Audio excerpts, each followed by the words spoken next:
बिस्मिल्लाहिर्रहमानिर्रहीम। अस्सलामुअलैकुम dear students, hope so you all will be fine. अब हम डिस्कस करेंगे एम्ब्रियो क्लोनिंग। पहले प्रीवियस जो हमने डिस्कस किया है उसको ऑर्गेनिज्मिक क्लोनिंग का नाम देते हैं। अब जो हम डिस्कस करने जा रहे हैं वो एम्ब्रियो क्लोनिंग है।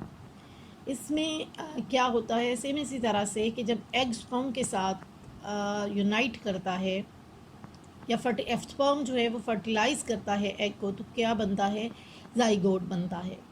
जाइगोट फर्दर उसमें डेवलपमेंट होती है, डिवीजन होती है, माइटोसिस होती है, तो एम्ब्रियो बनता है। इस प्रोसीजर में क्या होता है, एक सिंगल एग को या अर्ली एम्ब्रियो को लिया जाता है और उसको डिवाइड कर दिया जाता है one or more separate embryos के अंदर। यानी सेल्स जब डिवाइड हो जाएंगे तो वो सेपरेट जो सेल्स होंगे वो बिहेव करेंगे लाइक अ सेपरेट एम्ब्रियो। अब फिर क्या किया जाएगा, सेम प्रोसीजर रिपीट किया जाएगा कि उन एम्ब्रियोज़ को उठा के, जो वो क्लम्प्स होंगे, सेल का जो क्लम्प्स होगा उसको उठा के क्या किया जाएगा, मदर वॉर्म के अंदर रख दिया जाएगा और प्रॉपर डेवलपमेंट होने दी जाएगी। और एज अ रिज़ल्ट जो हमारे पास ऑफ स्प्रिंग्स आएंगे वो हमेशा जेनेटिकली आइडेंटिकल होंगे। क्यों जेनेटिकली आइडेंटिकल होंगे? क्योंकि उनके अंदर क्रोमोसोम्स जो हैं वो दोनों पेरेंट्स से आए हैं। क्योंकि मैंने बात की कि हम अर्ली एम्ब्रियो लेंगे, एम्ब्रियो जाइगोट के बाद बनता है और जाइगोट हमेशा एग और स्पर्म के मिलने के बाद बनते हैं। तो मतलब मदर और फादर दोनों से क्रोमोसोम उन्होंने रिसीव किए। अब इस तरह की जो क्लोनिंग है वो मोस्टली जो कैटल्स होते हैं उनके अंदर और जो फार्म एनिमल्स होते हैं उनके अंदर की जाती है। अब यहाँ नीचे डायग्राम में एक्सप्लेन करने की कोशिश की है मैंने। अगर आप ध्यान से देखें, सबसे पहले embryo is split to form the two half embryo. ऊपर एम्ब्रियो बना हुआ है, एक कॉम्पैक्ट बॉल है सेल्स का, उसको एम्ब्रियो का नाम दिया गया है। उसको क्या किया गया है, डिवाइड किया गया है दो हिस्सों में। अब ये जो दो हिस्से हैं ये बिहेव कर रहे हैं इंडिविजुअल एम्ब्रियोज़ के तौर पे। इसको मदर वॉर्म के अंदर रख दिया गया।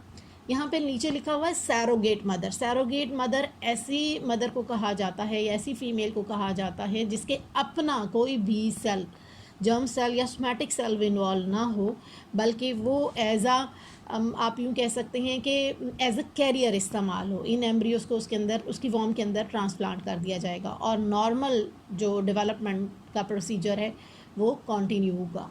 फिर आफ्टर बर्थ देखें, सामने डायग्राम बनी हुई है। She gives birth to the identical twins. दो ट्विंस हैं सामने, आइडेंटिकल ट्विंस का हमने इन्हें नाम दिया क्योंकि इनका जेनेटिक मेकअप या जेनेटिकली वो आइडेंटिकल हैं, इस वजह से एक जैसे नज़र आ रहे हैं। इस वजह से हम इसको एम्ब्रियो क्लोनिंग को दूसरा नाम आइडेंटिकल क्लोनिंग का भी या आइडेंटिकल ट्विंस का भी देते हैं।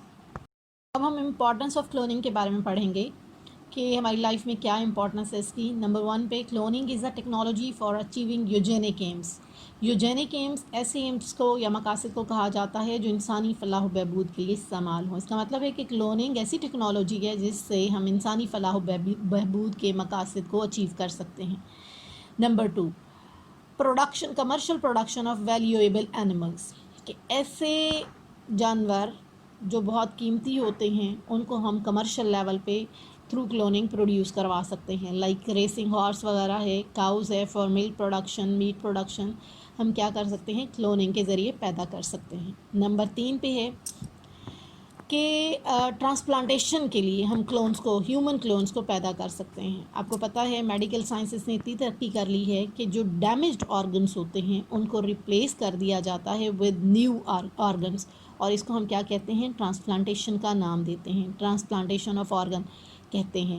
जैसा कि आपने सुना होगा कि लिवर ट्रांसप्लांट किया जा रहा है, किडनी की ट्रांसप्लांटेशन की जा रही है और to some extent heart transplantation भी की जा रही है कि डैमेज पार्ट्स को या ऑर्गन्स को न्यू ऑर्गन से रिप्लेस कर दिया जाए। अब ये ऑर्गन्स आएंगे कहाँ से? तो उसमें जो साइंटिस्ट हैं वो क्या कर रहे हैं, ह्यूमन क्लोनिंग कर रहे हैं ताकि वो ट्रांसप्लांटेशन के पर्पस को जो है वो पूरा कर सकें। ट्रांसप्लांट डोनर के तौर पे वो क्लोन बिहेव करते हैं। लेकिन अगर ह्यूमन क्लोनिंग के हवाले से बात की जाए तो इसमें स्टिल कंट्रोवर्सी है, इस वजह से कि अगर हम सोशली देखें, मॉरली देखें या रिलीजियस पॉइंट ऑफ व्यू से देखा जाए तो इस पे कंट्रोवर्सी है, लेकिन फिर भी डिफरेंट कंट्रीज़ के अंदर ह्यूमन क्लोनिंग की जा रही है, लेकिन पाकिस्तान में अभी तक नहीं की गई। जी, आज हमने क्लोनिंग के बारे में पढ़ा, टाइप्स ऑफ क्लोनिंग के बारे में पढ़ा, प्रोसीजर ऑफ क्लोनिंग और इसकी इम्पोर्टेंस देखी। Thank you so much students. उम्मीद है आपको समझ आ गई होगी इस टॉपिक के बारे में। अगर इसको डिटेल से सुने और उसके बाद अगर आपकी कोई क्यूरीज़ हैं तो आप मुझे सेंड कर सकती हैं, आपको इंशाल्लाह आंसर मिलेगा उस चीज़ का। इंशाल्लाह नेक्स्ट लेक्चर में आपसे मुलाकात होती है। अल्लाह हाफिज़।